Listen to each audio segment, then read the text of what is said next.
আসসালামু আলাইকুম ওয়া রাহমাতুল্লাহি ওয়া বারাকাতুহু।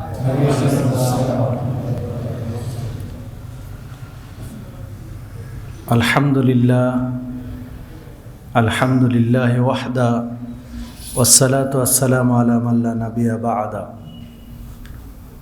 قال الله تعالى في كلامه المجيد أعوذ بالله من الشيطان الرجيم وإن تطع أكثر من في الأرض يضلك عن سبيل الله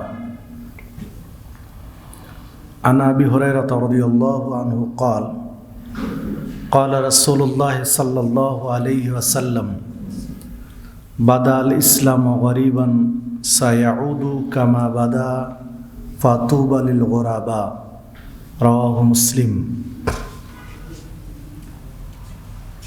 সম্মানিত দ্বীনী ভাতৃমণ্ডলী, প্রশংসা আল্লাহ রাব্বুল আলামিনের জন্য, যিনি আমাদেরকে মাগরিবের সালাত আদায় করার পরে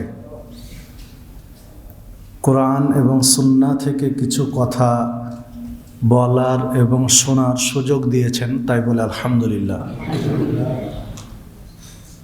দরুদ ও সালাম বর্ষিত হোক নবিকুল শিরোমণি মুহাম্মদুর রাসূলুল্লাহ সাল্লাল্লাহু আলাইহি ওয়াসাল্লামের প্রতি। আমি আপনাদের সামনে কোরআন মাজিদ থেকে একটি আয়াত তেলাওয়াত করেছি। রাসূলুল্লাহ সাল্লাল্লাহু আলাইহি ওয়াসাল্লামের বাণীর মধ্য হতে একটি হাদিস উল্লেখ করেছি। এর আলোকে আজকে আমার আলোচনার বিষয় সংখ্যা দিয়ে সত্য যাচাই বাছাই হয় না, বা সংখ্যাধিক্য সত্যের মাপকাঠি নয়। অনেক সময় আমরা সংখ্যা দিয়ে সত্যতা যাচাই করি, ঠিক বেঠিক যাচাই করি সংখ্যা দিয়ে। আমরা বলে থাকি যে বহু মানুষ এই কাজটা করছে বা এই আমলটা করছে, তাহলে হয়তো বা এটাই ঠিক। বা অনেক সময় বলে থাকি যে এটা যদি ঠিক হবে তাহলে মানুষ এটা করে না কেন, এই আমলটা করে না কেন। যদি এটা ভুলই হবে তাহলে অধিকাংশ মানুষ এই ভুলটা করছে কেন, বা ওলামায়ে কেরাম করছে কেন, বা ইত্যাদি। এই জাতীয় কিছু প্রশ্ন আমরা করে থাকি, বা আমাদের হৃদয়ে উদয় হয় এই জাতীয় প্রশ্নের। তো চলুন আমরা এই প্রশ্নের উত্তরটা কী ধরনের হতে পারে কোরআন এবং সুন্নাহর আলোকে একটু বিশ্লেষণ করি। বাস্তবতায় সংখ্যা দিয়ে কখনো সত্যকে যাচাই বাছাই করা যায় না, যাচাই বাছাই হয় না। সত্যের মাপকাঠি সংখ্যা নয়, সত্যের মাপকাঠি কোরআন এবং সুন্নাহ। যদি আমরা কোরআন এবং হাদিস থেকে পর্যালোচনা করি তাহলে বিষয়টা আমাদের কাছে পরিষ্কার হয়ে যাবে। যেমন দেখুন যে সংখ্যা সত্যের মাপকাঠি নয়, এই সংখ্যা নিয়ে কোরআন মাজিদে বেশ কিছু আয়াত রয়েছে। যেমন কোরআন মাজিদে আকসারুহুম শব্দটা প্রায় 39টি আয়াতে ব্যবহার হয়েছে, মানে তাদের অধিকাংশ। এই আকসারুহুম শব্দটি আল্লাহ রাব্বুল আলামিন তাদের অধিকাংশ বোঝাতে গিয়ে যত জায়গায় ব্যবহার করেছেন, একটি দুইটি জায়গায় ব্যতিক্রম হতে পারে, প্রায় সব জায়গাতে মানে খারাপ দিক, খারাপ মানুষের প্রকৃতি বোঝাতে গিয়ে শব্দটা উল্লেখ করেছেন। তার মধ্য থেকে আমরা দু একটি আয়াত তুলে ধরি, তাহলে আমাদের বোঝা সহজ হবে। দেখুন, আল্লাহ রাব্বুল আলামিন সূরা ইউসুফ 106 নম্বর আয়াতে বলছেন, ওয়ামা ইউমিনু আকসারুহুম বিল্লাহ, তাদের অধিকাংশরাই আল্লাহর উপরে ঈমান আনে, ইল্লা ওয়াহুম মুশরিকুন, পাশাপাশি তারা শিরিকও করে। সূরা ইউসুফ 106 নম্বর আয়াত। মানে অধিকাংশ ঈমানদারেরা ঈমান এবং শিরিক একসাথে করে, ঈমানও এনেছে শিরিকও করে, দাবিও করে মুসলিম, আবার নানান ধরনের শিরকে জড়িত। তাহলে অধিকাংশ মানুষ, মানে অধিকাংশ শুধু মানুষ নয়, অধিকাংশ মুসলিম, অধিকাংশ ঈমানওয়ালা মানুষ শিরকের সাথে যুক্ত, এটা আল্লাহ বলছেন সূরা ইউসুফের 106 নম্বর আয়াতে। অনুরূপভাবে দেখুন সূরা আম্বিয়া 24 নম্বর আয়াতে বলেছেন, বাল আকতারুহুম লা ইয়ালামুনাল হক ফাহুম মুরিদুন, বরং তাদের অধিকাংশরাই হকটা বুঝে না, ফলে তারা টালবাহানা করে, মানে সত্যটা গ্রহণ করতে চায় না। অধিকাংশ মানুষ হকটা না বুঝার কারণে টালবাহানা করে, হকটা নিতে চায় না, গ্রহণ করতে চায় না, নানান যুক্তি খাড়া করে। সূরা আনকাবুত 63 নম্বর আয়াতে বলেছেন, কুলিল হামদুলিল্লাহ বাল আকতারুহুম লা ইয়াকিলুন, কুল, আপনি বলুন আলহামদুলিল্লাহ, সকল প্রশংসা আল্লাহর জন্য, বাল আকতারহুম লা ইয়াকিলুন, অথচ তাদের অধিকাংশরা এটা বুঝে না, অনুধাবন করে না। দেখুন, যে কোনো ভালো কিছু খাওয়ার পরে বা কিছু চেয়েছিলাম পাওয়ার পরে সন্তুষ্ট হয়েছি, খুশি হয়েছি, এ জাতীয় ক্ষেত্রে আলহামদুলিল্লাহ বলা উচিত, যে সকল প্রশংসা আল্লাহর, তিনি এই সুযোগ, এই ব্যবস্থাটা করেছেন, এই সুযোগটা দিয়েছেন, এই নিয়ামতটা দিয়েছেন, আলহামদুলিল্লাহ বলা উচিত। কিন্তু অধিকাংশ মানুষ এই তাসবিহটা আমরা পাঠ করি না। আল্লাহ রাব্বুল আলামিন আমাদের অনেক কিছু দিয়েছেন যা আমরা হিসেব মিলাতে পারবো না। তিরমিজির মধ্যে একটি হাদিস বর্ণিত হয়েছে, রাসূলুল্লাহ সাল্লাল্লাহু আলাইহি ওয়াসাল্লাম বলছেন, বিচারের মাঠে প্রথম পর্যায়ে যে প্রশ্নগুলো আল্লাহ রাব্বুল আলামিন করবেন একজন বান্দাকে, তার মধ্যে প্রথম পর্যায়ের প্রশ্নের একটা প্রশ্ন হচ্ছে, আল্লাহ রাব্বুল আলামিন বলবেন যে আমি কি তোমাদেরকে সুপেয় ঠান্ডা পানি পানের সুযোগ করে দেইনি? তো এর জন্য তোমরা কি করেছো? এটাও কিন্তু জিজ্ঞাসা করবেন, এবং হাদিস সহিহ। তো বিচারের মাঠে আল্লাহ মানুষকে বলবেন যে আমি কি তোমাকে সুপেয় পানি, সুমিষ্ট পানি পান করার সুযোগ করে দেয়নি? মিন মাইল বারিদ, ঠান্ডা এবং সুপেয়। আর একটা জিজ্ঞাসা করবেন যে আমি কি তোমাকে সুস্থতা দান করিনি? এর জন্য কি কৃতজ্ঞতা প্রকাশ করেছ? এটা আল্লাহ জিজ্ঞাসা করবেন।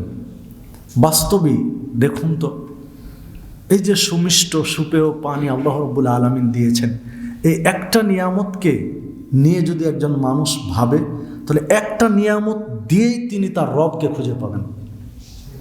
এক নিয়ামতকে ভাবতে গেলে, এক নিয়ামতের মাধ্যমে রবকে উদ্ঘাটন করতে পারবেন, খুঁজে পাবেন যে রব একজন আছেন যিনি ব্যবস্থা করেন। দেখুন তো, বিভিন্ন ধরনের পানি, ড্রেনের পানি এক ধরনের, একটা নালার পানি এক ধরনের, একটা পুকুরের পানি এক ধরনের, সেটা নদীতে গিয়ে আর একটা রূপ নিচ্ছে, সাগরে গিয়ে আর একটা রূপ নিচ্ছে। ওই পানি মাটিতে চুষে নিচে নেমে যাচ্ছে, তখন ওই পানি আমরা বিভিন্ন প্রক্রিয়ায় তুলে কি সুন্দর সুমিষ্ট পানি, রিফাইন করা পানি। সুবহানাল্লাহ, আল্লাহু আকবার। এই পানি নিয়ে আপনি যদি ভাবেন, তাহলে আপনি রবকে সহজে খুঁজে পাবেন যে কে ব্যবস্থাপনা করেছেন। সূরা মুলকের একদম শেষের দিকে আল্লাহ রাব্বুল আলামিন বলছেন যে যদি আল্লাহ রাব্বুল আলামিন তোমাদের পানির স্তরকে আরো নিচে থেকে নিচে নামিয়ে দেন, তো কে আছে তোমাদেরকে তুলে দিবে? যদি পানির স্তর নিচে নামিয়ে দেন, তো এমন কোন শক্তি আছে যে তোমরা পানি খুঁজে পাবে, পানি পান করবে? সম্মানিত উপস্থিতি, তো দেখুন বিষয়গুলো।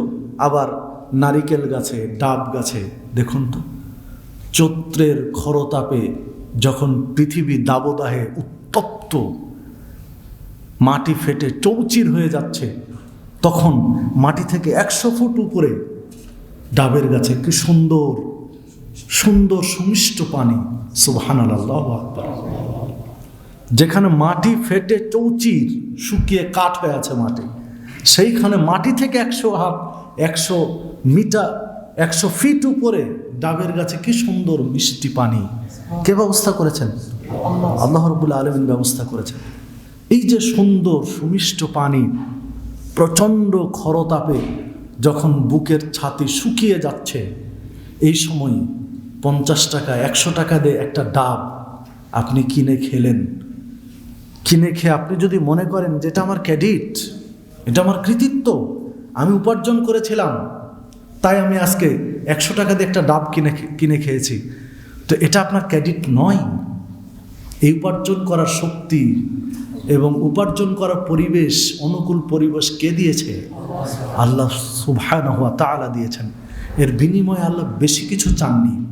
আল্লাহ চেয়েছেন, বান্দা তুমি এই যে ডাবের মিষ্টি পানি খেয়ে তোমার হৃদয় এবং মন ঠান্ডা করে নিলে, জুড়িয়ে নিলে, আমি তোমার কাছে বেশি কিছু চাই না, শুধু বলো আলহামদুলিল্লাহ। এতটুকুই তো চেয়েছেন। দেখুন, এই কথাটা আল্লাহ রাব্বুল আলামিন বলছেন, কুলিল হামদুলিল্লাহ। আপনি বলুন, আপনি আপনার উম্মতকে বলে দিন যে তারা যেন বলে আলহামদুলিল্লাহ। কিন্তু বাল আকসারুহুম, অধিকাংশরা লা ইয়াকিলুন, এটা বুঝে না, অনুধাবন করে না। নিজের মতো খেয়ে নিয়ে মনে করছে এটা আমার পরিশ্রমের ফল। তো পরিশ্রম করার সুযোগটা, অনুকূল পরিবেশটা কে দিয়েছেন? আল্লাহ দিয়েছেন।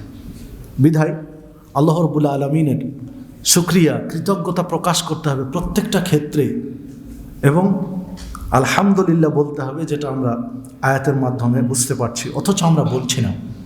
তো আরও এ ধরনের অনেক আয়াত রয়েছে, প্রায় 39টি আয়াতে আকতারুহুম শব্দটি ব্যবহার করেছেন, যেগুলো অধিকাংশ এই খারাপের দিকে গিয়েছে।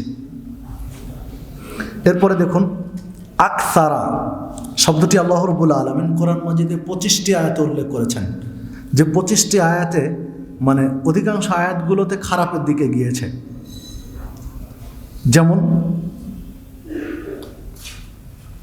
সূরা আনআমের একটি আয়াত পাঠ করি, ওয়াইন তুতি আকসারা মান ফিল আরদ। আল্লাহ রাব্বুল আলামিন তার নবীকে বলছেন, রাসূল সাল্লাল্লাহু আলাইহি সাল্লামকে বলছেন, ওয়াইন তুতি আকসারা মান ফিল আরদ, যদি আপনি এই জমিনের অধিকাংশ মানুষের মতামতের ভিত্তিতে জীবন পরিচালনা করেন। আল্লাহ রাসূল সাল্লাল্লাহু আলাইহি সাল্লামকে বলছেন, হে নবী, আপনি যদি অধিকাংশ মানুষের মতামতের ভিত্তিতে জীবন যাপন করেন, ইউদিল্লুকা আন সাবিলিল্লাহ, তাহলে তারা আপনাকে আল্লাহর পথ থেকে ভ্রষ্ট পথে নিয়ে চলে যাবে, আপনাকে ধাবিত করবে অন্যায়ের দিকে, যেটা আল্লাহর পথ নয়। ইয়াবগুনা ইল্লা দন্না ওয়া ইন্নাহুম ইল্লা ইয়াখরুসুন। তো যে কথা বলছিলাম, যে দেখুন আল্লাহ রাব্বুল আলামিন স্পষ্ট করে দিলেন যে যদি মুহাম্মদ সাল্লাল্লাহু আলাইহি ওয়াসাল্লাম আপনিও অধিকাংশ মানুষের মতামত নিয়ে বা অধিকাংশ মানুষ যা চায় সে আলোকে জীবন যাপন করেন, তাহলে আপনি সত্য পথ থেকে ভ্রষ্ট পথে, অন্যায়ের পথে চলে যাবেন। মানে অধিকাংশ মানুষের মতামত বা চিন্তা ভাবনা বা অধিকাংশ মানুষের জীবন চলার পথ পদ্ধতি সত্যের উপরে নয়, আল্লাহ রাব্বুল আলামিন যে আয়াতের মধ্যে ইঙ্গিত করছেন। অনুরূপভাবে কাসির অনেক, কোরআন মাজিদের 25টি আয়াতে কাসির শব্দ আল্লাহ রাব্বুল আলামিন উল্লেখ করেছেন। তো 25টি আয়াতের মধ্যে আয়াতগুলো আমার নোট করা আছে, কোন কোন আয়াতগুলো, তার মধ্যে 2-1টি আয়াত আপনাদের কাছে তুলে ধরি। প্রসিদ্ধ একটি আয়াত যা বিভিন্ন মাহফিলে শুনে থাকেন, ওয়ালাকাদ যারানা লিজাহান্নামা কাসীরাম মিনাল জিন্নি ওয়াল ইনস লাহুম কুলুবুন লা ইয়াফকাহুনা বিহা ওয়া লাহুম আ'য়ুনুন লা ইবসিরুনা বিহা ওয়া লাহুম আদানুন লা ইয়াসমাউনা বিহা উলাইকা কাল আনআম বাল হুম আযাল। সূরা আরাফ 179 নম্বর আয়াত। আল্লাহ রাব্বুল আলামিন বলছেন, ওয়ালাকাদ যারানা লিজাহান্নামা কাসীরাম মিনাল জিন্নি ওয়াল ইনস, আমি অধিকাংশ মানুষ এবং জিনকে সৃষ্টি করেছি জাহান্নামে নিক্ষেপ করার জন্য, জাহান্নামে দেওয়ার জন্য। আল্লাহ রাব্বুল আলামিন বলছেন যে বেশিরভাগ মানুষ এবং জিন জাহান্নামে যাবে। কেন জাহান্নামে যাবে? লাহুম কুলুবুন লা ইয়াফকাহুনা বিহা, আমি তাদের একটা কলব দিয়েছি, অন্তঃকরণ দিয়েছি, একটা হৃদয় দিয়েছি, কিন্তু হৃদয় দিয়ে, কলব দিয়ে এটা অনুধাবন করে না। ওয়ালাহুম আ'য়ুনুন লা ইবসিরুনা বিহা, আমি তাদের চোখ দিয়েছি, চোখ দিয়ে সত্যটা দেখে না, উপলব্ধি করে না। অলহুম আদানুন লা ইয়াসমাউনা বিহা, আমি তাদের দুইটা কান দিয়েছি, অথচ এই কান দিয়ে হকটা শোনে না। উলাইকা কাল আনআম, এরা হচ্ছে চতুষ্পদ জন্তুর নেই।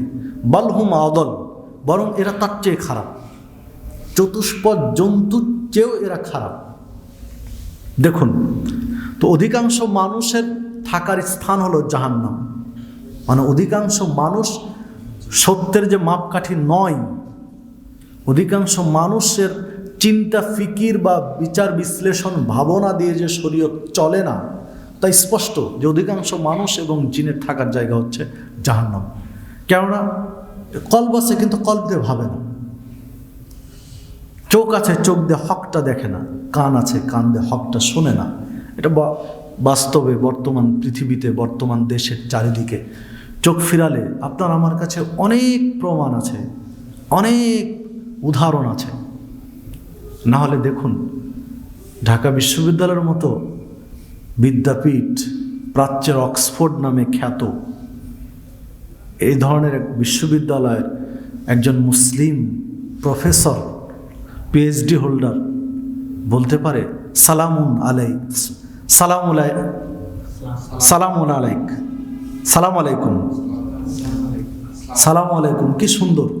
আর এখন নতুন করে শুনছে আসসালামু আলাইকুম, এটা জঙ্গি জঙ্গি ভাব আছে। কথা বলতে পারে একজন শিক্ষিত? হ্যাঁ, এই কথাটা যদি একজন রিক্সা চালক বলতো, একজন খেটে খাওয়া মাঠের কামলা বলতো, একজন ঝাড়ুদার বলতো, তাহলে একটা মানানসই হতো, তাও মেনে নেওয়া যেত। একজন শিক্ষাবিদ নামে খ্যাত একজন প্রফেসর, যারা বিভিন্ন বড় বড় টক শো অনুষ্ঠানে দাওয়াত পান, কথা বলেন জনসম্মুখে, তার মতো ব্যক্তি মুসলিম হয়ে বলতে পারে কথা? মানে আল্লাহ তাকে কি চোখ দেননি? আল্লাহ তাকে দুইটা চোখ দিয়েছেন, তাকে জ্ঞানের ডিপু বানিয়েছেন, অনেক জ্ঞান তার মধ্যে। সে একজন প্রফেসর, তিনি একজন পিএইচডি হোল্ডার, তার অনেক জ্ঞান তার মধ্যে, কিন্তু এই চোখ দিয়ে হকটা কোনোদিন বিচার বিশ্লেষণ করেনি, কলব দিয়ে কোনোদিন ভাবেনি যে সালাম আলাইকুম কথাটা কতটুকু যুক্তিসঙ্গত, আর আসসালামু আলাইকুম এটা কতটুকু যুক্তিসঙ্গত, এটা কতটুকু কোরআন এবং সুন্নাহ ভিত্তিক, কোনোদিন চিন্তা ভাবনাও করেনি, বিচার বিশ্লেষণও করেনি। কোনোদিন হকপন্থী ওলামায়ে কেরাম বা সালাফে সালেহিনের মুহাদ্দিসগণ অনেক আলোচনা করেছেন, কোনোদিন আলোচনাটা শোনারও চেষ্টা করেনি, মনে চেয়েছে একটা মুখ দিয়ে বের করে দিয়েছে। আর না হলে দেখুন, যারা শিক্ষাবিদ নামে খ্যাত বাংলাদেশে পরিচিত ফিগার, বলতে পারেন যে আল্লাহ রাসূল সাল্লাল্লাহু আলাইহি ওয়াসাল্লাম সব মূর্তিগুলো ভেঙে দিলেন আর একটা মূর্তি রেখে দিলেন, সেটা হচ্ছে হাজরে আসওয়াদ। হাজরে আসওয়াদ কি কোনো মূর্তি? হাজরে আসওয়াদ কি কোনো ভাস্কর্য? যদি হাজরে আসওয়াদ ভাস্কর্য হয়, হাজরে আসওয়াদ মূর্তি হয়, তাহলে গোটা সৌদি আরবে হাজার হাজার তো ভাস্কর্য, পাথর, হাজার হাজার পাথর আর পাহাড়। আমাদের দেশেও তো অনেক পাথর পাহাড় রয়েছে, এগুলো কি ভাস্কর্য বলবো? একজন শিক্ষিত মানুষের বাচনভঙ্গি কি এমনটা হতে পারে? আল্লাহ রাব্বুল আলামিন ১৫০০ বছর আগে মুসলিম উম্মাকে এই ডিরেকশানগুলো দিয়েছেন, যে তাদের কল্ব দিয়েছি, কিন্তু কল্ব দিয়ে কোনোদিন অনুধাবন করে না। তাদের দুটো চোখ দিয়েছি, চোখ দিয়ে কোনোদিন ওই পড়াশোনা করে না। হ্যাঁ, সারা দিন তারা লেগে আছে কি করে এটাকে জায়েজ করা যাবে, সারা দিন তাদের পড়াশোনা, সারা দিন তাদের গবেষণা, সারা দিন তাদের কলবের চিন্তা ফিকির, যে এইটার পক্ষে কি করে মানে নিয়ে আসা যায়, এটাকে পক্ষে সাব্যস্ত করা যায় কি করে, সমাজে প্রতিষ্ঠিত করা যায় কি করে, এই কালচারটা, এটা নিয়ে সারাদিন ব্যস্ত। মানে তার জ্ঞানটাকে সম্পূর্ণ উল্টো পথে চালাচ্ছে। আল্লাহ রাব্বুল আলামিন ১৫০০ বছর আগে ইঙ্গিত দিয়েছেন যে অধিকাংশ মানুষের কোয়ালিটি বা চিন্তাভাবনা ফিকির হবে এই রকম। সম্মানিত উপস্থিতি, এটা একটা দিক। সমাজের আরও 4 দিক যদি দেখেন, আল্লাহ রাব্বুল আলামিন এখানে একটা কথা বলেছেন যে উলাইকা কাল আনআম বাল হুম আদল, এরা হচ্ছে চতুষ্পদ জন্তুর নেই, বরং তার চেয়ে এরা খারাপ, তার চেয়েও নিকৃষ্ট। এ কথা কিন্তু মানুষকেই বলেছেন। এরা চতুষ্পদ জন্তুর নেই এবং তার চেয়েও খারাপ, জিন এবং ইনসানকেই বলেছেন। মানুষকেই বলেছেন যে এই মানুষগুলো, কতিপয় মানুষ খারাপ হতে হতে হতে হতে এতটাই খারাপ হবে যে তাদের কোয়ালিটিটা চতুষ্পদ জন্তুর চেয়েও খারাপ হবে। আল্লাহ রাব্বুল আলামিন সূরা ৩-এর মধ্যে বলেছেন, লাকাদ খালাকনাল ইনসান ফি আহসানি তাকওয়িম, আমি মানুষকে সর্বোত্তম অবয়বে, সর্বোত্তম স্ট্রাকচার দিয়ে সৃষ্টি করেছি, সর্বোত্তম অবকাঠামো দিয়ে মানুষকে সৃষ্টি করেছি। বাস্তবিক মানুষের মতো নিপুণ সৃষ্টি পৃথিবীতে দ্বিতীয়টি আর নেই। মানুষকে আল্লাহ রাব্বুল আলামিন এত সুন্দরভাবে, এত সুন্দর নিপুণ করে সৃষ্টি করেছেন, পৃথিবীতে আপনি অন্য কোনো প্রাণী পাবেন না মানুষের মতো নিপুণ সৃষ্টি। প্রত্যেকটা অঙ্গ প্রত্যঙ্গ যেখানে যা যেভাবে প্রয়োজন ঠিক সেভাবে আল্লাহ দিয়েছেন। আল্লাহ রাব্বুল আলামিনের সৃষ্টি কৌশলের মধ্যে কোনো হেরফের নেই। এরপর আল্লাহ রাব্বুল আলামিন বলছেন, সুম্মা রাদাদনাহু আসফালা সাফিলিন, এই মানুষকে সুন্দর অবয়বে সৃষ্টি করার পরে নিচে নামাতে নামাতে নামাতে এতটাই নিচে নামিয়ে দেওয়া হয়েছে যে আসফালা সাফিলিন, মানে এর চেয়ে নিচে আর কেউ নামতে পারবে না, এত নিচে নেমেছে মানুষ। বাস্তবিক তাই, মানুষ নিচে নামতে নামতে নামতে এত নিচে নেমেছে। ওই আয়াতে চলে যান, উলাইকা কাল আনাম বাল হুম আদল, তার হচ্ছে চতুষ্পদ জন্তুর নেই, তার চেয়ে খারাপ কোয়ালিটিটা, আমরা তার চেয়ে নিচে নেমে গেছি। না হলে দেখুন, কিছুদিন আগে লকডাউনের মধ্যে যখন বাংলাদেশ সহ গোটা বিশ্ব করোনা ভাইরাসের আতঙ্কে ভীত সন্ত্রস্ত, গোটা পৃথিবী নড়বড়ে হয়ে গেছে, যখন গোটা পৃথিবী মানে স্তব্ধ করোনা নিয়ে, এই সময়ে বাংলাদেশে ধর্ষণ কাহিনী যে চিত্রগুলো উঠে এসেছে, ধর্ষণের যে একটা চিত্র বাংলাদেশে উঠে এসেছে, তা যে কোনো বিবেকবান মানুষকে ভাবিয়ে তুলেছে। যে কোনো বিবেকবান, না হলে মার বয়সী একজন মুসলিম নারীকে ছেলের সমতুল্য যুবকরা নগ্ন করে যে ভিডিও দৃশ্যগুলো ধারণ করেছে, এটা কোনো মানুষের কাতারে পড়ে? কোনো বিবেকবান ব্যক্তির কাতারে পড়ে? কি দিয়ে বিশ্লেষণ করবেন? দেখুন, 7 জন মিলে একটা নারীকে ধর্ষণ করেছে। এক ঘরে একটা নারীকে উলঙ্গ করে 7 জন পুরুষ যদি ধর্ষণ করে, তাহলে নিঃসন্দেহে যে পুরুষটা ওই নারীকে ধর্ষণ, ওই নারী তো মাজলুম, ও নারী তো মাজলুম, তার হিসাব বাদ দিলাম, ও এখন জালেমদের কবলে পড়ে আছে, তো তার কথাটা বাদ দিলাম, ও তো মাজলুম। কিন্তু যে ছেলে, যে যুবক উলঙ্গ হয়ে ওই নারীকে ধর্ষণ করছে আর 6টা যুবকের সামনে, একে আপনি কোন কাতারে ফেলবেন? ও মানুষ? মনুষ্যত্ব বোধের 1% যদি বাকি থাকে, তো আর 7 জনের সামনে উলঙ্গ হয়ে একটা নারীকে ধর্ষণ করতে পারে কেউ? তাকে মানুষের কাতারে ফেলতে পারবেন? সম্মানিত উপস্থিতি, দেখুন ফলাফল কি? 7 জন মিলে ধর্ষণ করে পরিশেষে তাদের এই অন্যায়, তাদের এই অপরাধ, তাদের এই নোংরা আচরণ হজম করার জন্য ওই মেয়েটাকে হত্যা করলো, মেরে ফেলে দিল, শেষ করে দিল। এখন ভাবুন তো, চলে যান আসফালা সাফিলিন, আল্লাহ বলছেন নিচে নামাতে নামাতে একদম নিচে নামিয়ে দিয়েছি। আল্লাহ বললেন উলাইকা কাল আনাম, এরা হচ্ছে চতুষ্পদ জন্তুর নেই। তো একটা গাভীর পিছনে কয়েকটা ষাঁড় ঘুরে, এটা বাস্তব। আর একটা নারীকে 6-7 জন মিলে ভোগ করছে, দুটার মধ্যে কোনো তফাৎ আছে? উলাইকা কাল আনাম, এরা হচ্ছে চতুষ্পদ জন্তুর নেই, সেম একই কোয়ালিটির। শেষে গিয়ে আল্লাহ বলছেন বালহুম আদাল, বরং এর চেয়ে ওরা খারাপ, চতুষ্পদ জন্তুর চেয়ে ওরা নোংরা, এদের মন মানসিকতা আরও খারাপ। দেখুন তো, গোটা পৃথিবীতে যদি কোনো প্রাণীর ক্ষেত্রে যায়, যে কোনো প্রাণী, আপনি যেই প্রাণী দেখুন, যে একটা প্রাণী আরেকটা প্রাণীর কাছে তার জৈবিক চাহিদা পূরণ করেছে, এটা ষাঁড় বলেন, গাভীর সাথে বলেন, বা ছাগল ছাগি বলেন, বা যে কোনো কোয়ালিটির যে কোনো প্রাণী তার বিপরীত লিঙ্গের প্রাণীর কাছে গিয়ে তার চাহিদা পূরণ করার পরে তাকে গুঁতো দিয়ে, শিঙের দিয়ে আঘাত করে বা কোনোভাবে হত্যা করেছে, রেকর্ড পৃথিবী তার নেই, পাবেন না। যার কাছে সে জৈবিক চাহিদা পূরণ করেছে, তৃপ্তি লাভ করেছে, তাকেই আবার হত্যা করেছে, এই ধরনের রেকর্ড কারো চোখে পড়বে না, কেউ প্রমাণ করতে পারবেন না। অথচ এই মানবরূপী হিংস্র জানোয়ারগুলো যার কাছে তার চাহিদা পূরণ করছে তাকে আবার হত্যা করছে। মানে চতুষ্পদ জন্তুর চেয়েও কি এদের কোয়ালিটি খারাপ নয়? অবশ্যই। আর এটা অধিকাংশ মানুষের ক্ষেত্রে, বেশিরভাগ মানুষের আচরণটা এই রকম। এটা একটা দিক। আর একটা দিক হলো যে বর্তমান যুব সমাজ এই প্রযুক্তির উন্নয়নের কারণে, আইসিটির অগ্রযাত্রায় যে পর্যায়টা হয়ে আছে, ধর্ষণগুলো বেড়ে গেছে। এই মৌলিক যে কারণগুলো, তার মধ্যে একটা মৌলিক কারণ হলো যে এই প্রযুক্তির অবাধ ব্যবহার, সহজলভ্য এবং অবাধ ব্যবহার, এটা একটা বড় কারণে ধর্ষণগুলো ছড়িয়ে যাওয়ার পিছনে।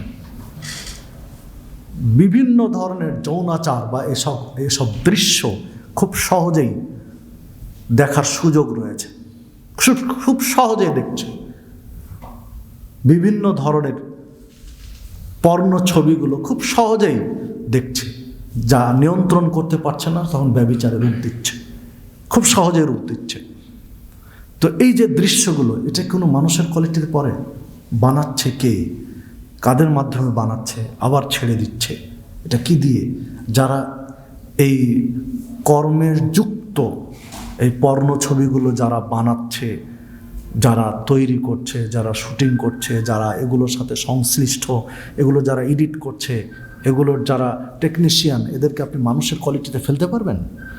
যে জীবিকা উপার্জনের জন্য আর কোনো পথ ছিল না, ওই পর্ণ ছবির তাকে টেকনিশিয়ান হতে হবে। জীবিকা উপার্জনের আর কোনো পথ ছিল না, এই পর্ণ ছবি বানানোর জন্য তাকে ক্যামেরাম্যান হতে হবে। এই পর্ণ ছবি বানানোর জন্য তাকে শুটিং করতে হবে, সহযোগিতা করতে হবে, আর কোনো পথ ছিল না। এদের কীভাবে আপনি মানুষের কোয়ালিটি ফেলবেন? যে কোটি কোটি তরুণ তরুণীদেরকে নষ্ট করে দিচ্ছে, যারা কোটি কোটি তরুণ তরুণীদেরকে এই উঠতি বয়সে তাদের জীবনের সব কিছু শেষ করে দিচ্ছে, ধ্বংস করে দিচ্ছে, পুরো পরিবারে আগুন জ্বালিয়ে দিচ্ছে। তো এদেরকে আপনি মানুষের কোয়ালিটিতে ফেলবেন কোন কাতারে? আর এদের সংখ্যা বেশি। আল্লাহ রাব্বুল আলামিন কোথায় বলেছেন? সবগুলো মিলিয়ে দেখুন, ওই দিক এদিক সব মিলিয়ে দেখুন।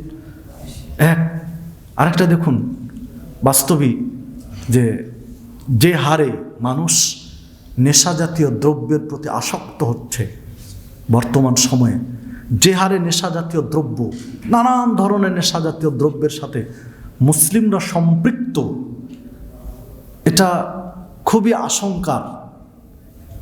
কারণ একজন মুসলিম এই নেশা জাতীয় দ্রব্য হারাম, অথচ কিভাবে সম্পৃক্ত এগুলোর সাথে? পারিবারিক অশান্তি, পারিবারিক দ্বন্দ্ব, নানান ঝামেলা এর সাথে যুক্ত হয়ে আছে। তো দেখুন, প্রসঙ্গত এতটুকু বলে রাখি, না বললেই নয়। দেখুন, যারা বিড়ি সিগারেট খাচ্ছেন, তারা এই বিড়ি সিগারেট খেতে খেতে বাথরুমে বসে এই বিড়ি সিগারেট খাচ্ছেন।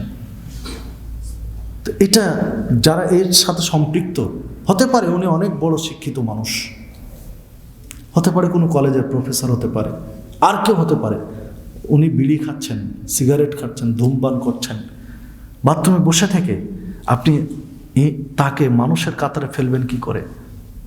এটা কোনো মানুষের রুচির মধ্যে পড়ে? কোনো মানুষের কোয়ালিটির মধ্যে পড়ে?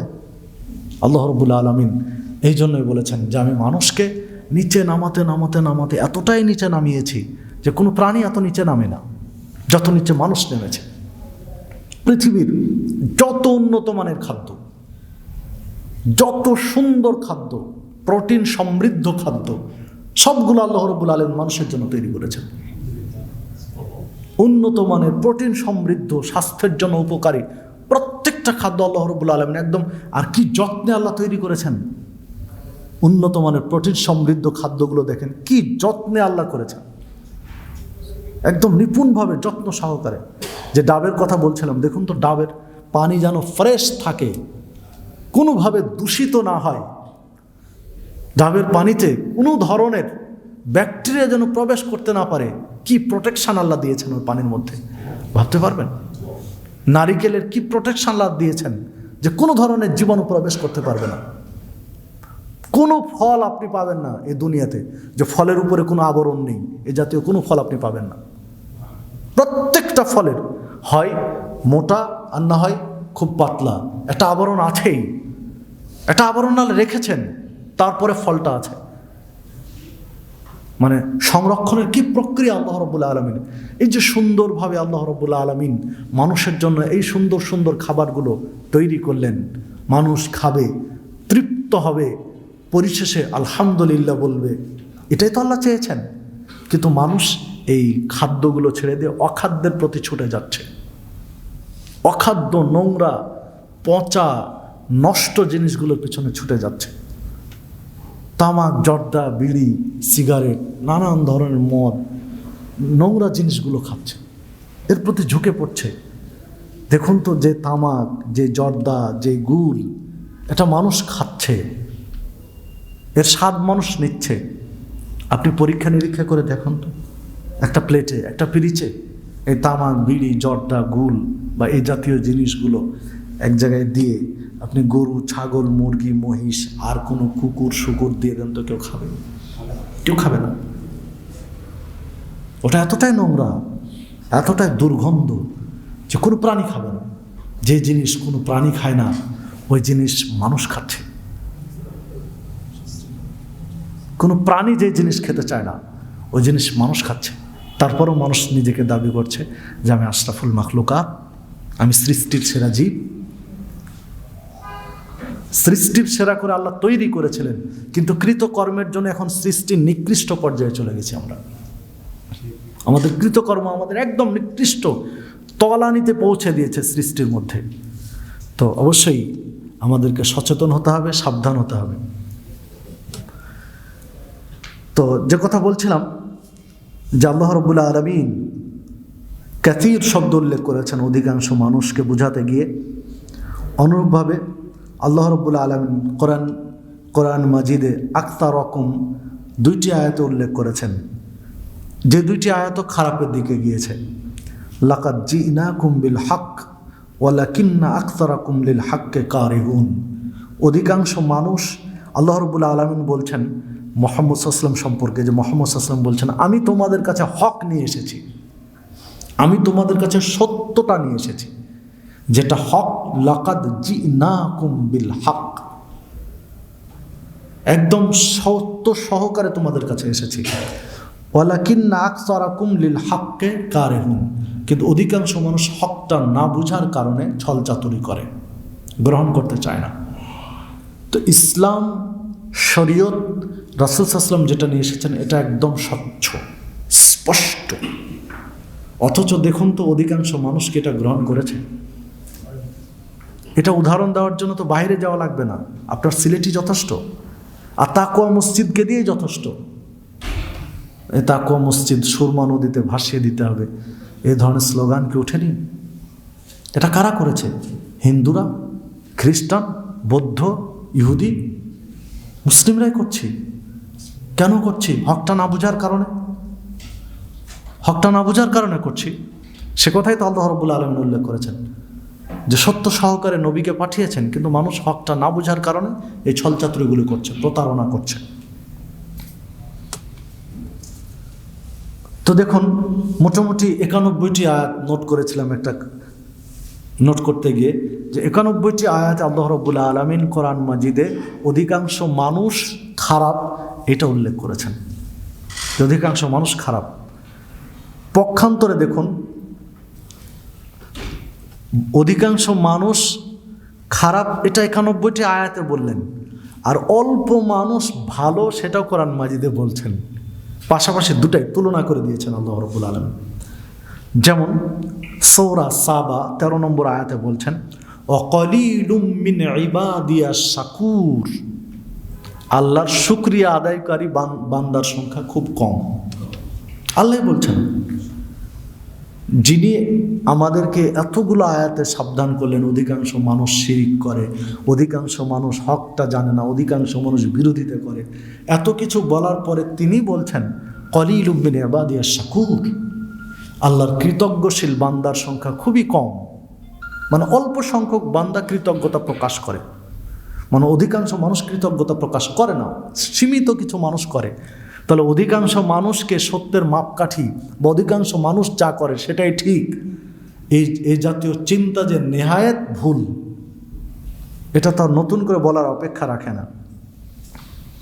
পাশাপাশি সূরা বাকারা 249 নম্বর আয়াতে আল্লাহ রাব্বুল আলামিন বলছেন, কাম মিন ফিয়াতিন কলিলাতিন গলাবাত ফিয়াতান কাসীরাতান বিইজনিল্লাহ আল্লাহু মা'আস সাবিরিন।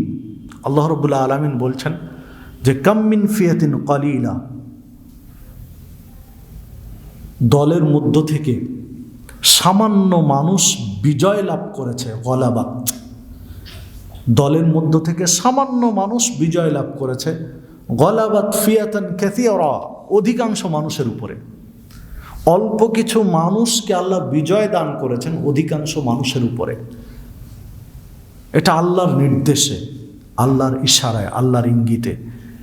এরপর আল্লাহ রাব্বুল আলামিন বলছেন আল্লাহু মা'আস সাবিরিন, আল্লাহ সবুরকারীদের সাথে, ধৈর্যশীলদের সাথেই থাকেন। বাস্তবিক প্রত্যেকটা যুদ্ধে দেখা যায় সাধারণত মুসলিমদের সংখ্যা ছিল খুব কম, অমুসলিমদের সংখ্যা অনেক বেশি। কোনো কোনো যুদ্ধে পরিমাণ অনেক বেশি, 2, 4, 5 গুণ নয়, অনেক বেশি। তারপরেও বিজয় লাভ করেছে মুসলিমরা, এটা আল্লাহর নির্দেশে। তো অধিকাংশ মানুষের দ্বারাই বিজয় লাভ হবে এমনটাও নয়। তবে আপনার আমার জন্য যেটা প্রয়োজন সেটা হলো ধৈর্যশীল হওয়া, ধৈর্য ধারণ করা। ধৈর্য যারা ধারণ করবে, ধৈর্যশীল হবে, তাদের সাথে আল্লাহ রাব্বুল আলামিন থাকবেন, ইঙ্গিত দিয়েছেন। তো দেখুন 91টি আয়াতে আল্লাহ রাব্বুল আলামিন অধিকাংশ মানুষ খারাপ এই দিকটা তুলে ধরলেন, ভুল পথে এই দিকটা তুলে ধরলেন। আর অল্প মানুষ হকের উপরে আছে, ধৈর্য ধরে তারাই বিজয় লাভ করবে, ভালো পথে আছে, এটা উল্লেখ করলেন কোরআন মাজিদের দৃষ্টিভঙ্গিতে। তো অনুরূপে আমরা হাদিসের দৃষ্টিতে চলি। হাদিসে এই ইঙ্গিতগুলো কিভাবে দিয়েছে চলুন আমরা একটু বিশ্লেষণ করি। দেখুন, রাসূলুল্লাহ সাল্লাল্লাহু আলাইহি ওয়াসাল্লাম বলছেন যে বিচারের মাঠে আল্লাহ রাব্বুল আলামিন আদম আলাইহি ওয়াসাল্লামকে ডাক দিবেন, ডাক দিয়ে বলবেন, এরা হলো বনু আদম, তোমার সন্তান। এদের মধ্য থেকে তুমি যারা হকপন্থী তাদেরকে তুমি বেছে নাও জান্নাতের জন্য। তো আদম আলাইহিস সালাম বলবেন যে আল্লাহ, জান্নাতীদের জন্য তো আমি বেছে নেব জান্নাতের জন্য, তো কি পরিমাণ বাছাই করব এদের ভিতর থেকে? তো আল্লাহ রাব্বুল আলামিন বলবেন যে 1000-এ 1 জন বাছাই করো জান্নাতের জন্য, 999 জন জাহান্নামের জন্য, আর 1000-এ 1 জন জান্নাতের জন্য বাছাই করো।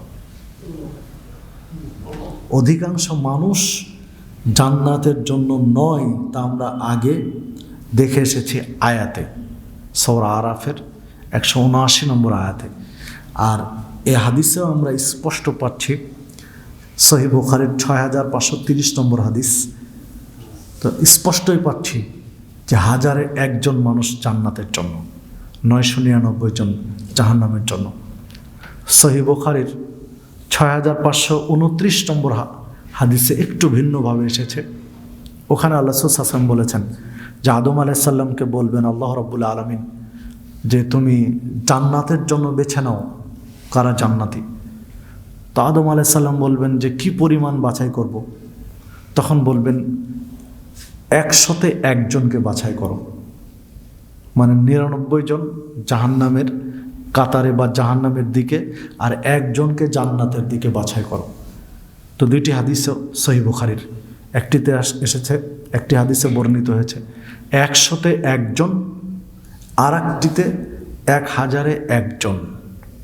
তাহলে অধিকাংশ মানুষ হকের উপরে নয়, হকের উপরে থাকবে না, তার স্পষ্ট ইঙ্গিত এই হাদিস দ্বয়ে আছে। যেমন আয়াতগুলোতে পেলাম, অনুরূপভাবে এই হাদিস দুটিতেও আমরা অনুরূপ পাচ্ছি আর কি। এরপরে দেখুন সহিহ বুখারী 3606 নম্বর হাদিস। হুযায়ফা রাদিয়াল্লাহু আনহু বলছেন, রাসূলুল্লাহ সাল্লাল্লাহু আলাইহি ওয়াসাল্লামের কাছে গিয়ে সকলেই সাহাবীদের অন্যরা জিজ্ঞাসা করতেন যে কি করলে জান্নাতে যাব, কি করলে আল্লাহ খুশি হবেন, কোন ইবাদতটি ভালো, বা ইত্যাদি ইত্যাদি। মানে পজিটিভ দিকগুলো তারা জিজ্ঞাসা করতেন, জানতে চাইতেন। আর আমি হুযায়ফা একটু ব্যতিক্রম।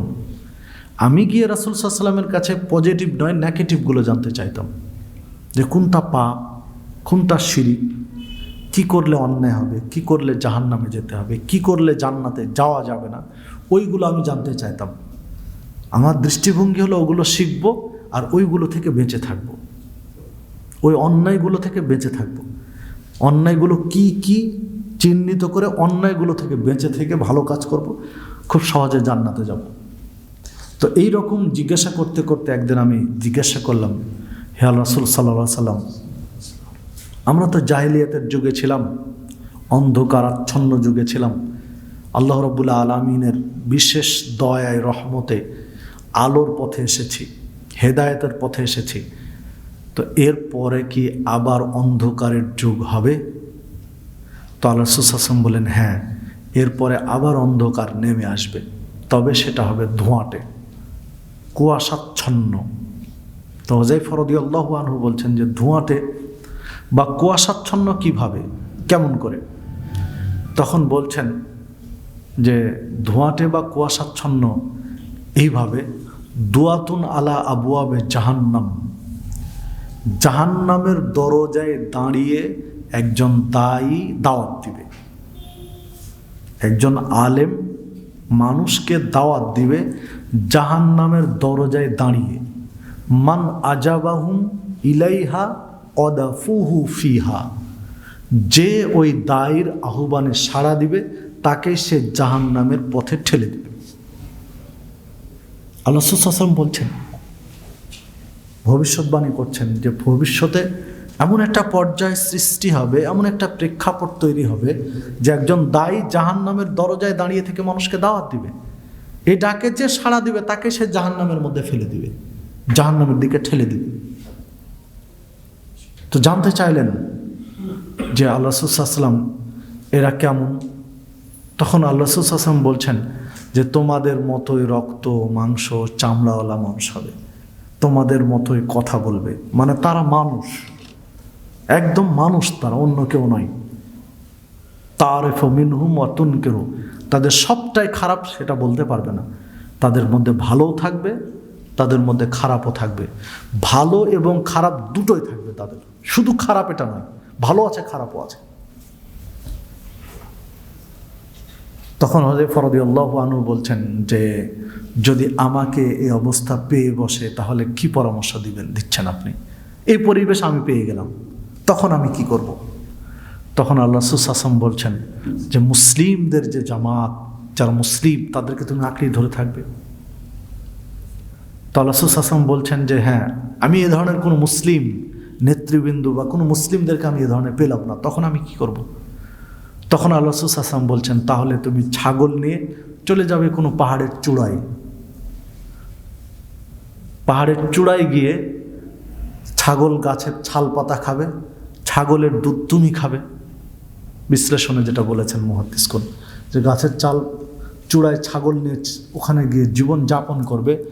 ফাতাজিল তিলকাল ফিরাক কুল্লুহা, কিন্তু এই বাতিল ফিরকা বা বাতিল আকিদা, ভুল আকিদার মানুষগুলোর সাথে তুমি মিশে কাজ করবে না, মানে তুমি একাই থাকবে, প্রয়োজনে একাই তুমি হকের উপরে টিকে থাকবে, কিন্তু বাতিলের সাথে মিশে কাজ করবে না, আপোষ করবে না। হাদিস সহিহ বুখারী 3606 নম্বর হাদিস।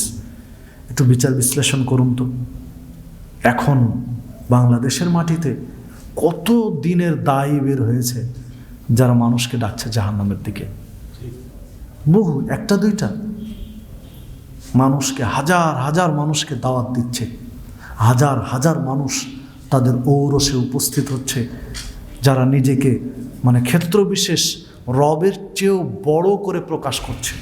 নাউজুবিল্লাহ মিন যালিক। আল্লাহ রাব্বুল আলামিন এক সপ্তাহের জন্য বিশ্রামে যাবেন, তাকে দায়িত্ব দিয়ে যাচ্ছেন পৃথিবী চালানোর জন্য। এটা কোনো মানুষ বলতে পারে? নাউজুবিল্লাহ মিন জালিক। আল্লাহ রাব্বুল আলামিন বিশ্রামে যাবেন তাকে দায়িত্ব দিতে, মানে আল্লাহর চেয়ে তার অবস্থান বড়? নাউজুবিল্লাহ মিন জালিক। মানুষ বেঁচে আছে, তারা মরে যায়নি, বাংলাদেশের মাটিতে বেঁচে আছে, হাজার হাজার নয়, লক্ষ লক্ষ অনুসারী তাদের। তারা তো দিনের দাওয়াত দিচ্ছে মানুষকে, জান্নাতের পথের রাস্তা দেখাচ্ছে মানুষকে। কি দিয়ে বুঝাবেন? সম্মানিত উপস্থিতি, দেখুন কত রকম দাওয়াত চলছে, মানুষকে নানান ধরনের শিরকে আকবরের সাথে কবর পূজারি বানাচ্ছে। এরকম আলেম দায়ীর সংখ্যা কি একজন দুইজন? হাজার হাজার আলেম, হাজার হাজার আলেম মানুষকে কবর পূজারি বানাচ্ছে, শিরিকের সাথে যুক্ত করছে।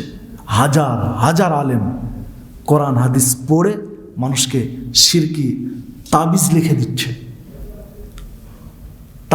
দিচ্ছে, শিরক করায় নিচ্ছে হাজার হাজার মানুষকে।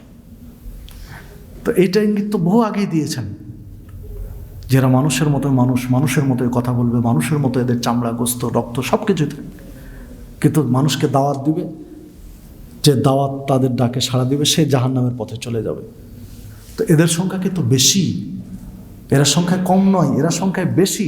না হলে কথা কেন বললেন যে প্রয়োজনে তুমি গাছের মানে ছাল পাতা খেয়ে থাকবে পাহাড়ের চূড়ায় একাই, মানে এরা সবাই এই আকীদার মানুষ সবাই। তুমি টিকে থাকতে হলে তোমাকে গাছের ছাল পাতা খেয়ে পাহাড়ের চূড়ায় টিকে থাকতে হবে হকের উপরে। এটা কেন বললেন? মানে গোটা সমাজটা হবে এরকম, গোটা সমাজটাই হবে অন্যায়ের পথে, আপনাকে ওই সময়ে টিকে থাকতে হবে। যেটা তিরমিজির মধ্যে হাদিস, যে জ্বলন্ত আগুন জ্বলন্ত কয়লা হাতের উপরে রাখা যেমন কঠিন হবে, ঠিক ঈমান নিয়ে টিকে থাকা তেমন কঠিন হবে, যেটা তিরমিজির মধ্যে হাদিসটি রয়েছে। তো সেই পরিবেশটা তো ধীরে ধীরে এসেছি, গোটা সমাজ একদিকে, আপনাকে একাই টিকে থাকবে হকের উপরে, একাই সত্যের উপরে টিকে থাকতে হবে। বাতিলের সাথে আপোষ করার, শিরকের সাথে বিদাতের সাথে আপোষ করার সুযোগ আপনার নেই। দেখুন তারপরে তিরমিজির যে হাদিসটি 2614 নম্বর হাদিস, আল্লাহ রাসূল সাল্লাল্লাহু আলাইহি ওয়াসাল্লাম বললেন যে অতীতের উম্মাত 72টি ফিরকায় বিভক্ত হয়েছিল, আর আমার উম্মাত 73টি ফিরকায় বিভক্ত হবে।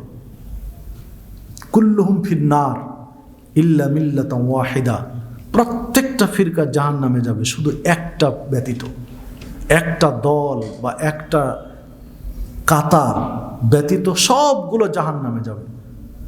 তো আল্লাহ রাসূল সাল্লাল্লাহু আলাইহি ওয়াসাল্লামকে জিজ্ঞেস করলো, এরা কারা? মা আনা আলাইহি ওয়া আসহাবী, আমি এবং আমার সাহাবীরা আজকে যে দিনের উপরে কায়েম রয়েছে, এই দিনের উপরে যারা কায়েম থাকবে তারা। তাহলে দেখুন এই উম্মাতের মধ্যেও 73টা ফেরকা বানিয়ে দিলেন আল্লাহ রাসূল সাল্লাল্লাহু আলাইহি ওয়াসাল্লাম, যে 73টার মধ্যে 72টাই যাবে ভুল পথে জাহান্নামে, একটা যাবে জান্নাতে। তাহলে অধিকাংশ মানুষ জান্নাতে নয়, অধিকাংশ মানুষই খারাপের দিকে, অল্প মানুষ জান্নাতের, যেটা কোরআনেও বলছে হাদিসেও বলা হচ্ছে। আল্লাহ রাব্বুল আলামিন কোরআনেও বলেছেন, হাদিসে আল্লাহ রাসূল সাল্লাল্লাহু আলাইহি ওয়াসাল্লাম বলেছেন যে অধিকাংশ মানুষ হকের উপরে নয়, অধিকাংশ মানুষ সত্যের উপরে নয়, বরং অধিকাংশ মানুষই ভুলের উপরে থাকবে।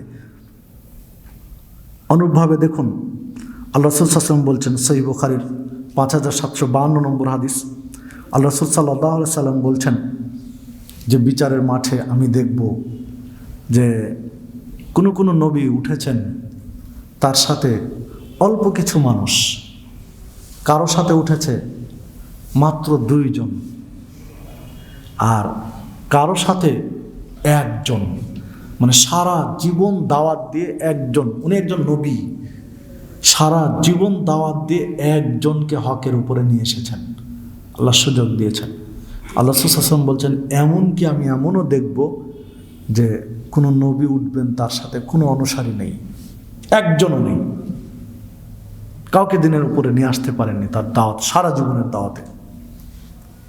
তাহলে দেখুন অধিকাংশ মানুষ হকের উপরে কি করে হবে? সারা জীবন দাওয়াত দিয়ে 1 জনও হকের উপরে আসেনি, মানে অধিকাংশ মানুষ হকপন্থী হবে না বা নেই, এই বিশ্লেষণ এই হাদিসগুলোর মধ্যে পাওয়া যায়। তো এই পর্যায়গুলো যদি আমরা বিচার বিশ্লেষণ করি, তাহলে সত্যটা বা সঠিক নির্যাসটা বেরিয়ে আসবে।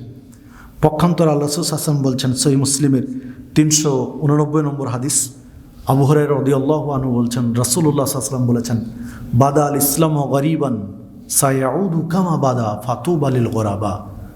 আল্লাহ রাসূল সাল্লাল্লাহু আলাইহি ওয়াসাল্লাম বলছেন, বাদা আল ইসলাম গরিব, ইসলামটা এসেছে অল্প মানুষের নিকটে,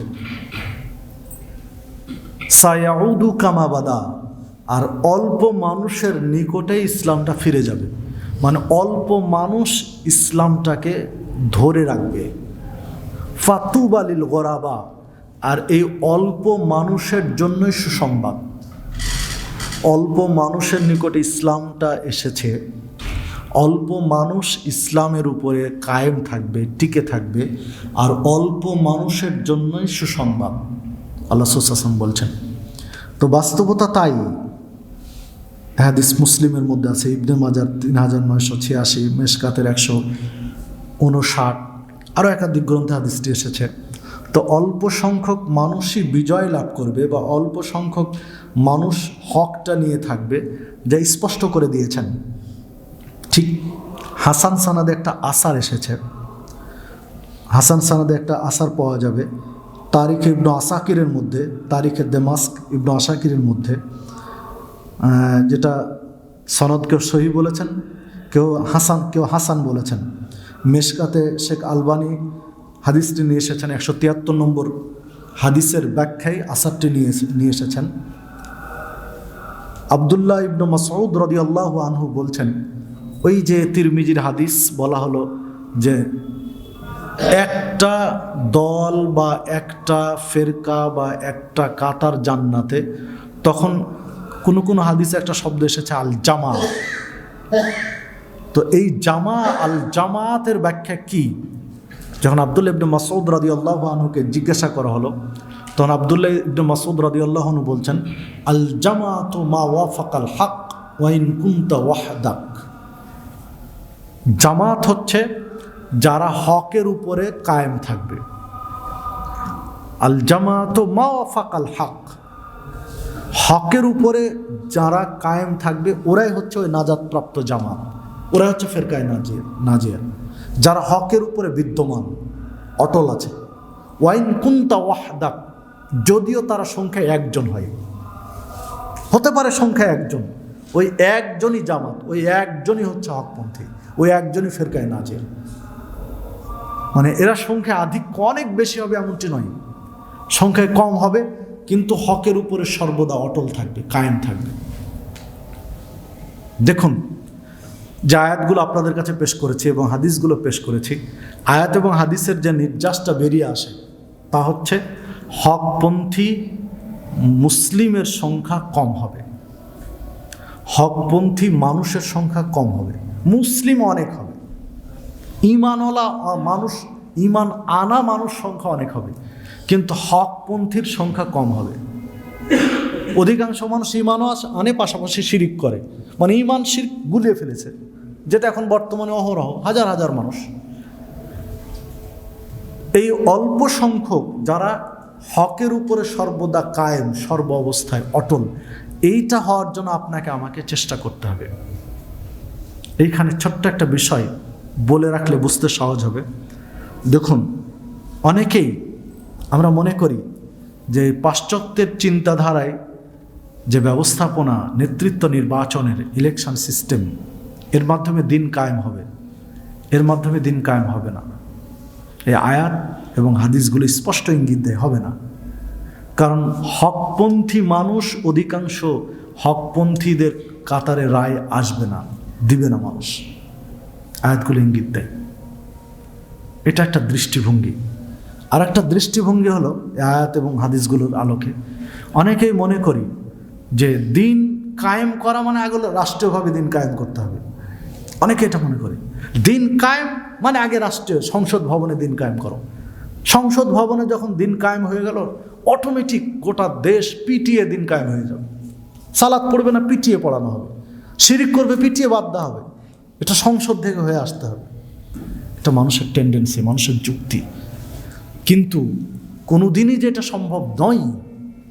কারণ অধিকাংশ মানুষ এইভাবে যে যেতে পারবে না, এগুলোতে স্পষ্ট ইঙ্গিত দেয় হাদিস এবং আয়াতগুলোতে। কারণ দেখুন, আমরা নবী রাসূলদের যে হাদিস পড়লাম, সহিহ বুখারীর 5752 নম্বর হাদিস, এখানে দেখলাম যে কোনো নবী একজন, কেউ দুইজন অনুসারী নিয়ে উঠেছেন, আর কারো কোনো অনুসারী নেই। তাহলে উনি কি দিন কায়েম করেননি? বা উনি কি নবী হিসেবে ব্যর্থ? যিনি একজন অনুসারী, যিনি দুইজন অনুসারী, যার কোনো অনুসারী নেই, তাকে কি আপনি ব্যর্থ লকব দিতে পারবেন যে দিন কায়েমের ক্ষেত্রে তিনি ব্যর্থ? এ অধিকার আছে? তিনি অবশ্যই বিজয়ী, তিনি অবশ্যই বিজয়ী। আমরা যদি ইতিহাস খুঁজি, তাহলে ইতিহাসে যে বিষয়টা ফুটে ওঠে, ইসলামের ইতিহাসে পৃথিবীতে নবী এবং রাসূল মোট কতজন এসেছে অ্যাকুরেট হাদিস দিয়ে প্রমাণ করা খুব কঠিন। একটি হাদিসে 1,24,000 কথা এসেছে। হাদিসটিকে কেউ হাসান পর্যায়ে বলতে চেয়েছেন, তবে হাসান বলাও কঠিন। সহিহ পর্যায়ে কেউ বলেনি, হাসান পর্যায়ে কেউ বলতে চেয়েছেন, সেটাও কঠিন। তাহলে একদম হাদিস দিয়ে, স্পষ্ট সহিহ হাদিস দিয়ে প্রমাণ করা যায় না যে নবী রাসূল কতজন এসেছেন। তবে বোঝা যায় যে অনেক, কোরআন মাজিদে 25 জন নবী এবং রাসূলের কথা বর্ণিত হয়েছে। আল্লাহ বলেছেন, তো এই যে নবী এবং রাসূল, হাজার হাজার নবী এবং রাসূল এই পৃথিবীর সূচনা থেকে শেষ পর্যন্ত এসেছেন, আল্লাহ পাঠিয়েছেন। তন্মধ্যে মাত্র 4 জন নবী এবং রাসূলকে আল্লাহ রাষ্ট্রীয়ভাবে দিন কায়েমের সুযোগ দিয়েছিলেন। এই হাজার হাজারের মধ্য থেকে মাত্র 4 জনকে। 4 জনের একজন হলেন মুহাম্মদ সাল্লাল্লাহু আলাইহি সাল্লাম। তাকে দিন কায়েমের সুযোগ দিলেন মদিনার জীবনে গিয়ে। মক্কার 13 বছরও নয়, মদিনার 10 বছরে গিয়ে। আরেকজন হলেন মুসা আলাইহিস সালাম, আরেকজন হলেন ইউসুফ আলাইহিস সালাম, আরেকজন হলেন দাউদ আলাইহিস সালাম। তো হাতে গোনা মাত্র 4 জন নবীকে আল্লাহ দিন কায়েম রাষ্ট্রীয়ভাবে করার সুযোগ দিয়েছেন। তাহলে কি বলবেন যে এই যদি 1,24,000 নবী কথার কথা ধরে নেই, যে হাদিসটা এসেছে গ্রহণীয় সানাদ কেউ বলেছেন বা গ্রহণীয় সানাদ নয়, ওই হাদিসটার আলোকে কথার কথা যদি ধরে নেই যে 1,24,000 নবী রাসূল পৃথিবীতে এসেছে, আল্লাহ পাঠিয়েছেন, তাহলে 1,24,000 নবী রাসূলের মধ্যে 4 জন যদি রাষ্ট্রীয়ভাবে দিন কায়েম করে থাকেন, তাহলে বাকি 1,23,996 জন রাষ্ট্রীয়ভাবে দিন কায়েম করতে পারেননি। তো যারা নবী এবং রাসূল তারাই যদি দিন কায়েম রাষ্ট্রীয়ভাবে করতে না পারেন, তাহলে আপনার আমার এত মাথা ব্যথা কেন? এত অতি উৎসাহী হলাম কেন যে আগে ওখানে দিন কায়েম করতে হবে, তারপরে আসতে হবে? 1,24,000-এর মধ্য থেকে যদি 1,23,996 জন দিন কায়েমে ব্যর্থ হয়ে থাকে, এদেরকে আপনি ব্যর্থ বলতে পারবেন না? এরা ব্যর্থ নয়, অবশ্যই তারা বিজয়ী। রাষ্ট্রীয় ক্ষমতা আল্লাহ কাউকে দিবেন না, এটা তাঁর ইচ্ছা। কুলিল্লাহুম্মা মালিকাল মুলক তুতিল মুলকা মান তাশা ওয়া তানজিউল মুলকা মিম্মান তাশা। রাজত্ব আল্লাহর হাতে। আল্লাহ যাকে চান তা দিতে চান, আল্লাহ চান না তাকে দিবেন না। 4 জন নবীকে চেয়েছিলেন যে রাষ্ট্রীয়ভাবে কাজ করুক, দিয়েছেন। বাকিদেরকে চাননি, তারা দেননি, কিন্তু তারা বিজয়ী। তারা তার অঙ্গনে বিজয়ী, তার অঙ্গনে বিজয়ী। তারা দিন কায়েম করেছেন। রাষ্ট্রীয় পর্যায়ে এটা চূড়ান্ত একটা রূপ। চূড়ান্ত রূপে, চূড়ান্ত পর্যায়ে কাকে আল্লাহ পৌঁছাবেন না তার ইখতিয়ার, আল্লাহ রাব্বুল আলামিনের ইচ্ছা। যাকে চেয়েছেন পাঠিয়েছেন, যাকে চাননি পাঠাননি। কিন্তু প্রত্যেকেই দিন কায়েম করেছেন, প্রত্যেকেই দিন কায়েম করেছেন। কারণ এই দিন কায়েমের দায়িত্ব নিয়েই আল্লাহ রাব্বুল আলামিন পাঠিয়েছেন, দায়িত্ব দিয়েই পাঠিয়েছেন দুনিয়াতে, যেটা তারা করেছেন। তো সম্মানিত উপস্থিতি, যে কথা বলছিলাম যে রাষ্ট্রীয়ভাবে দিন কায়েম করে কাজ করতে হবে, এটা মূল লক্ষ্য নয়। লক্ষ্য দিন কায়েম করতে হবে আপনার মাথার চাঁদি থেকে পায়ের তলা পর্যন্ত। দিন এখানে কায়েম করতে হবে। আর যেটা আপনার নাগালের বাহিরে, এইটার জন্য আল্লাহ আপনাকে ধরবেন না। এটার জন্য ধরবেন না। নাগালের বাইরে মানে আপনার বাড়িতে, আপনার প্রতিবেশী, আপনার পাড়ায়, আপনার এলাকায় একজন চুরি করেছে, নিয়ম অনুযায়ী তার হাত কেটে দিতে হবে। এই হাত কাটার অধিকার আপনি রাখেন না, এটাও দিন। এই হাত কাটার দায়িত্ব রাষ্ট্রের। রাষ্ট্র যদি এই পর্যন্ত ব্যবস্থা নেই ভালো, না হলে আপনাকে নসিহত করতে হবে, বৈধ উপায়ে চাপ দিতে হবে, বুঝাতে হবে। যদি সেটাও না করে তাহলে আপনাকে ধৈর্য ধরতে হবে। এ দায়িত্ব আপনার নয়। আপনি বলবেন যেটা করতে পারছি না, দিন কায়েম কী করে হবে? না, ওটার জন্য আপনাকে বৈধ ওয়ে রাস্তা আছে, এগুলোতে আপনাকে আগাতে হবে, ওই স্টেপগুলোতে আগাতে হবে। নাই, আপনাকে ধৈর্য ধরতে হবে নসিহত করার পরে, আপনার দায়িত্ব শেষ। তো যে কথা বলছিলাম, এর জন্য আল্লাহ ধরবেন না। যেমন আল্লাহ রাব্বুল আলামিন কোরআন মাজিদে উল্লেখ করেছেন যে ফাত্তাকুল্লাহ মাস্তাতাতুম, আল্লাহকে যথাসাধ্য ভয় করো। সাধ্যানুযায়ী আল্লাহকে ভয় করতে হবে। আপনার 3.5 হাত বডিতে যে সুন্নাহগুলো পালন করা প্রয়োজন, সম্ভব, এইটা আপনি করেছেন কিনা, এই দিন কায়েম করেছেন কিনা, এইটা আপনার মূল দেখবে। আর যেটা আপনার নাগালের বাইরে, অন্যের দায়িত্ব, ওইটার জন্য আল্লাহ আপনাকে জিজ্ঞাসা করবেন না, ওটার জন্য আল্লাহ আপনাকে ধরবেন না। হ্যাঁ, ধরবেন যে তুমি প্রচেষ্টা করেছিলে কিনা, তুমি চেষ্টা তদবির করেছিলে কিনা। যে কথা আজকে খুতবার মধ্যেও বলছিলাম যে অতি উৎসাহী হয়ে একটা মানে অস্থিতিশীল পরিবেশ দেশে তৈরি করতে যাচ্ছি মূর্তি আর ভাস্কর্য নিয়ে, যে একজন নেতৃত্বের ভাস্কর্য করা হবে, দেব না, এই নিয়ে বার্গেনিং, মিছিল, মিটিং করতে করতে একটা অস্থিতিশীল পরিবেশ করে ফেললাম। অথচ হাজার হাজার মূর্তি দেশে আছে, হাজার হাজার মূর্তি মোড়ে মোড়ে আছে, আগে থেকে আছে। তো শুধু এটাই কি হারাম নাজায়েজ? যেগুলো আগে থেকে স্থাপিত আছে সেগুলো কি হারাম নাজায়েজ নয়? একই বিধান। ক্ষেত্র বিশেষ যে ভাস্কর্য করা হচ্ছে, এটার তো তাও শালীনভাবে শালীনতা আছে। আর যেই বেশ কিছু মূর্তি দেশের বিভিন্ন জায়গায় স্থাপন করা আছে ভাস্কর্য, একদম অশালীন, নগ্নতার শেষ পর্যায়ে, নগ্নতার শেষ পর্যায়ে। তো ওটার বিরুদ্ধে তো এই স্টেপগুলো নেয়নি। কেন নেয়নি? ওটা তো আরও শক্ত করে নেওয়া দরকার ছিল। পাশাপাশি মাজার কেন্দ্রিক কথাগুলো তো আজকে খুতবার মধ্যে বললাম, মাজারগুলোর কি অবস্থা? একই বিধান। মাজার পূজা করা আর মূর্তির পূজা করার মধ্যে কোনো তফাৎ নেই। সেখানেও তো মানে জোরে রব তোলা দরকার। হ্যাঁ, এগুলো রাষ্ট্রের দায়িত্ব। রাষ্ট্রকে বৈধ ওয়েতে যদি চাপ দেওয়ার কিছু থাকে তাহলে দিতে হবে, অবৈধ ওয়েতে নয়। নসিহত, বুঝানো আর সঠিকভাবে বৈধ রাস্তায় যদি থাকে তাহলে চাপ দিতে হবে। মানুষের ক্ষতি হবে, মানুষের জানমালের নিরাপত্তা থাকবে না, এরকমভাবে অস্থিতিশীল পরিবেশ তৈরি করতে ইসলাম বলেনি। হ্যাঁ, এটা আমার জানানোর দায়িত্ব। জানালাম, বললাম, প্রতিবাদ করলাম, আমি সেফ, আমি নিরাপদ, কারণ আমার দায়িত্বটুকু আমি পালন করেছি। এখন দায়ভার যারা এটা করছে তাদের উপরে চাপবে। আমি ওটাকে সমর্থন করেছি কিনা, না তার প্রতিবাদ করেছি, এইটা হচ্ছে আল্লাহ দেখবেন। আল্লাহ আপনার আমার হৃদয়টা দেখবেন। সম্মানিত উপস্থিতি, যে কথা বলছিলাম যে আসুন আমরা বিষয়গুলো একটু অনুধাবন করি, উপলব্ধি করি, কোথাও আবেগী না হয়ে বিবেক দিয়ে আগানোর চেষ্টা করি। আমি যে কাজটা করছি হক মনে করে, সত্যটা জানছি, সঠিকটা জেনে আমল করছি, যখন এলাকাতে গিয়ে, নিজ গ্রামে গিয়ে, নিজ প্রতিবেশীর কাছে কারো সাপোর্ট পেলাম না, তখন যেন আমি মানসিকভাবে ভেঙে না পড়ি। আমি যেন এইটা না ভাবি যে না, এরা মনে হয় সবাই করছে, ওটাই ঠিক, আমারটাই মনে ভুল। এই চিন্তা যেন মাথার মধ্যে না আসে। কারণ হকের উপরে সীমিত মানুষেরই পদাচরণা থাকবে, বাতিলের উপরেই মানুষের পদাচরণা বেশি, যা কোরআন এবং সুন্নায় বোঝা যায়।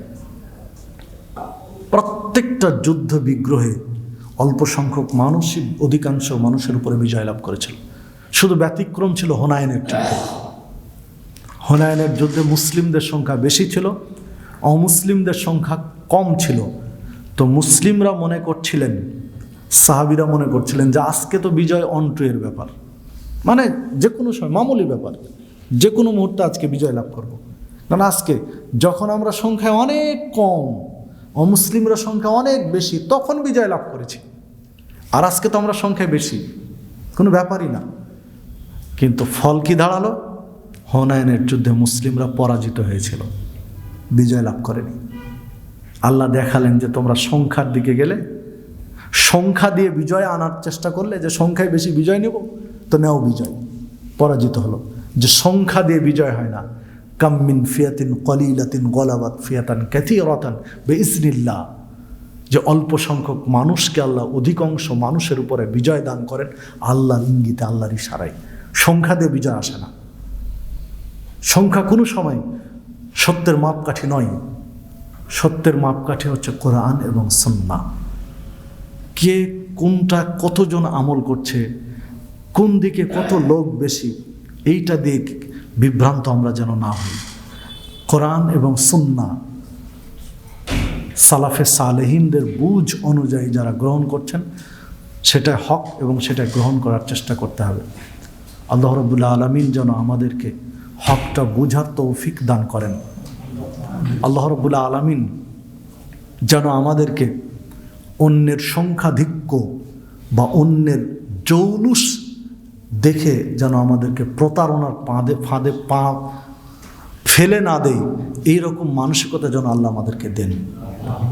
আল্লাহ আমাদেরকে সেই ধৈর্য দেন যেন আমরা হকের উপরে টিকে থাকতে পারি, বিপদ আপদে বা সংখ্যাধিক্য মানুষের ফিতনায় যেন আমরা মুষড়ে না পড়ি, ভেঙে না পড়ি। এই ধৈর্য যেন আল্লাহ রাব্বুল আলামিন আমাদেরকে দেন।